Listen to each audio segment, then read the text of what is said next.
اعوذ باللہ من الشیطان الرجیم بسم اللہ الرحمن الرحیم۔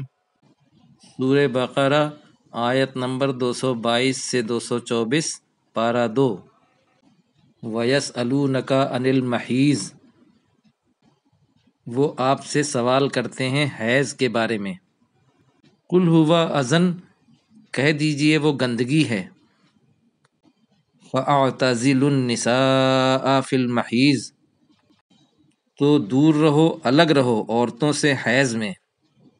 وَلَا تَقْرَبُوهُنَّ حَتَّى يَطْهُرْنَ، اور ان کے قریب مت جاؤ حتیٰ کہ وہ پاک ہو جائیں۔ فَإِذَا تَطَهَّرْنَ، اور جب وہ پاک ہو جائیں، فَأْتُوهُنَّ مِنْ حَيْثُ أَمَرَكُمُ اللَّهُ، تو آؤ ان کے پاس جیسا کہ حکم دیا تم کو اللہ نے۔ ان اللہ یحب التوابین ویحب المتطہرین، بے شک اللہ پسند کرتا ہے توبہ کرنے والوں کو اور پسند کرتا ہے پاک رہنے والوں کو۔ نساؤکم حرث لکم، تمہاری عورتیں کھیتی ہیں تمہارے لیے۔ فاتوا حرثکم انا شئتم، تو آؤ اپنی کھیتی میں جہاں سے تم چاہو۔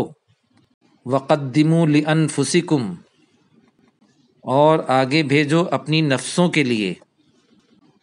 واتقوا اللہ واعلموا انکم ملاقوہ، اور ڈرو اللہ سے اور جان لو کہ بے شک تم اس سے ملنے والے ہو۔ وبشر المؤمنین، اور بشارت دے دیجئے مومنوں کو۔ ولا تجعلوا اللہ عرضۃ لایمانکم، اور نہ تم بناؤ اللہ کو ذریعہ اپنی قسموں کا۔ ان تبروا، کہ تم نیکی نہیں کرو گے۔ وتتقوا، اور تم ڈرو گے نہیں۔